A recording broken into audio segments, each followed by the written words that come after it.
This question is from NCERT chapter 3, question number 3.8. The statement of the problem says a storage battery of EMF 8 volts and internal resistance 0.5 ohms is being charged by a 120 volts DC supply using a series resistor of 15.5 ohms. What is the terminal voltage of the battery during the charging? What is the purpose of having a series resistor in the charging circuit? अब इसमें जो दिया हुआ है, here you are given a storage battery, इसका जो EMF है 8 volts है and this is having an internal resistance of 0.5 ohms and this is being charged by another stronger source जिसका वोल्टेज ऑब्वियसली इससे ज़्यादा होना चाहिए and polarity should be opposite. Polarity opposite मतलब ये अगर करंट ऐसा कुछ दे रहा then this should be sending out current in opposite direction. अब कोई बैटरी चार्ज हो रही है, किस में से करंट ड्रॉ हो रहा है, ये दोनों के बीच में एक सिंपल सी पहचान है, वो अभी हम लोग इसमें डिस्कस करेंगे. This is 15.5 ohms and this is 120 volts.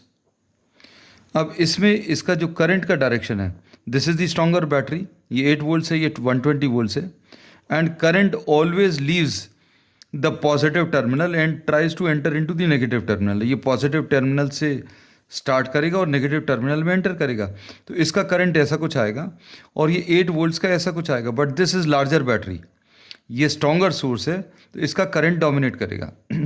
अब इसमें से करंट निकलकर ये क्लॉकवाइज डायरेक्शन में फ्लो कर रहा है, तो इसमें हम लोग ये बोलते हैं कि the battery which is being charge, उसकी पहचान सिंपल सी ये है कि current always enters into the positive terminal. जिस सेल में भी ऐसा दिखे कि करंट एंटर कर रहा है पॉजिटिव टर्मिनल में, मतलब this is being charged bye a stronger battery, और इसका जो टर्मिनल पोटेंशियल डिफरेंस है वो 8 वोल्ट से ज़्यादा आएगा. कितना आएगा that will do the calculations, है ना. अब इसमें इन्होंने क्या पूछा है, इसमें इन्होंने पूछा है कि find out what is the terminal voltage of the battery during the charging, what is the purpose of having a series. तो अब इसमें करंट अगर अभी हम लोग निकालें तो करंट निकालने का एक सिंपल सा तरीका ये है कि ये 120 वोल्ट्स इस डायरेक्शन में करंट दे रहा है, ये 8 वोल्ट्स इस डायरेक्शन में, so we can write down the net EMF divided by the total resistance. अब नेट ईएमएफ कितना आ जाएगा, net EMF will be 120 volts minus 8 volts upon total resistance. This will be 15.5 ohms and plus ये 15.5 ohms है और ये 0.5. So this will be 112 divided by 16 which will be 7 amperes. So the current through the circuit is 7 amperes. अब इसको निकालने के लिए अभी हम लोग किरचॉफ्स लॉ का भी यूज़ कर सकते हैं. आप जो भी साइन कन्वेंशन फॉलो करते हैं उस साइन कन्वेंशन का यूज़ करके आप किरचॉफ्स वोल्टेज लॉ लगा दें. किरचॉफ्स वोल्टेज लॉ अगर आप लगाएंगे तो भी करंट की ये वैल्यू आएगी, वो भी अभी हम आपको अप्लाई करके बताते हैं. इसमें if you are moving from A to B to C to D and to A, मतलब क्लॉकवाइज डायरेक्शन में अगर आप इस लूप को ट्रैवर्स कर रहे हैं, तो इसमें higher potential as we are moving towards the right side, हम लोग हायर से लोअर की तरफ जा रहे हैं, तो -8 पोटेंशियल ड्रॉप अक्रॉस दिस. और इसमें इस रेजिस्टेंस में पोटेंशियल डिफरेंस जो है -IR आएगा, क्योंकि current always flows from higher to lower. Current ऐसा फ्लो कर रहा है, मतलब ये हायर पोटेंशियल है, ये लोअर, और हायर से लोअर अगर जा रहे हैं मतलब there is a drop. Drop is always written as minus, तो -I इंटू 0.5. फिर यहाँ पर current always flows from higher to lower, higher से लोअर हम लोग ट्रैवल कर रहे हैं, मतलब फिर से एक ड्रॉप है, तो -I इंटू 15.5. और यहाँ पर ये नेगेटिव टर्मिनल से पॉजिटिव टर्मिनल ऐसे में मूव कर रहे हैं, नेगेटिव से पॉजिटिव मतलब लोअर से हायर, मतलब एक राइज रहेगा. ये 120 इज इक्वल टू 0. इसको अगर आप सिंप्लीफाई करें तो ये 120 -8 आएगा और इस तरफ ट्रांसफ़र होके 0.5I प्लस 15.5 आई आएगा।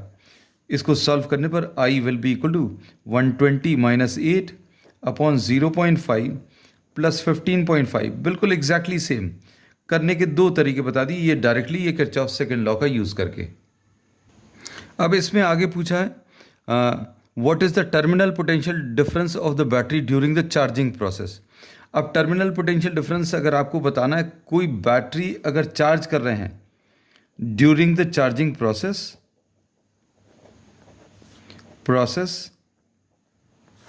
we say that terminal potential difference will be equal to E plus IR, ऐसा लिख सकते हैं। या फिर अभी हम लोग किरचॉफ्स लॉ भी अप्लाई करके, किरचॉफ्स वोल्टेज लॉ अप्लाई करके भी इसको सॉल्व कर सकते हैं। कैसे? ए पॉइंट से स्टार्ट करें तो इस पॉइंट का पोटेंशियल VA है। हम लोग इस सेल में हायर से लोअर की तरफ जा रहे हैं, हायर से लोअर की तरफ जा रहे हैं मतलब -8, हायर से लोअर मतलब drop will be taken as negative. और हम लोग करंट की डायरेक्शन में मूव कर रहे हैं, और करंट कैसा फ्लो करता है, हायर से लोअर, तो इसमें फिर से ड्रॉप मतलब -I इंटू 0.5। कहाँ पर पहुँच गए? बी पॉइंट पर।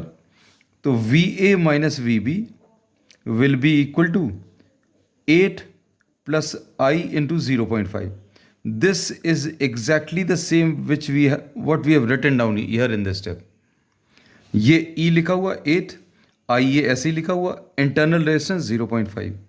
वैल्यूज अगर आप सब्स्टिट्यूट करें तो 8 प्लस I की value is 7 into 0.5. So this will be 8 plus 3.5. So this will be 11.5 volts. तो अभी हमने पहले ही बता दिया था आपको कि terminal potential difference of this cell will be greater than 8 volts. जब भी किसी सेल को आप चार्ज कर रहे हैं तो उसका टर्मिनल पोटेंशियल डिफरेंस EMF से ज़्यादा होता है। So this is VA minus VB, और इसको अभी हम लोग V भी लिख सकते हैं। अब इसके बाद इन्होंने बोला what is the purpose of having a series resistor. Series resistor अभी हम लोग, ये लार्ज सीरीज रेजिस्टेंस अभी हम लोग क्यों कनेक्ट करते हैं? Because of this large resistance we said that the current in the circuit is small. Using large resistance in series decreases the current in the circuit. Current in the circuit को decrease करता है if this capital R, this large resistance is not used in series.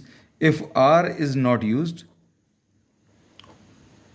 then the current I will become very large. और अगर बहुत ज़्यादा current अगर आएगा then this may damage some part of the circuit, मतलब इस सेल को damage कर सकता है। So we try to restrict the current, और करंट को रिस्ट्रिक्ट करने के लिए अभी हम लोगों ने ये एक लार्ज रेजिस्टेंस कनेक्ट किया है सीरीज में।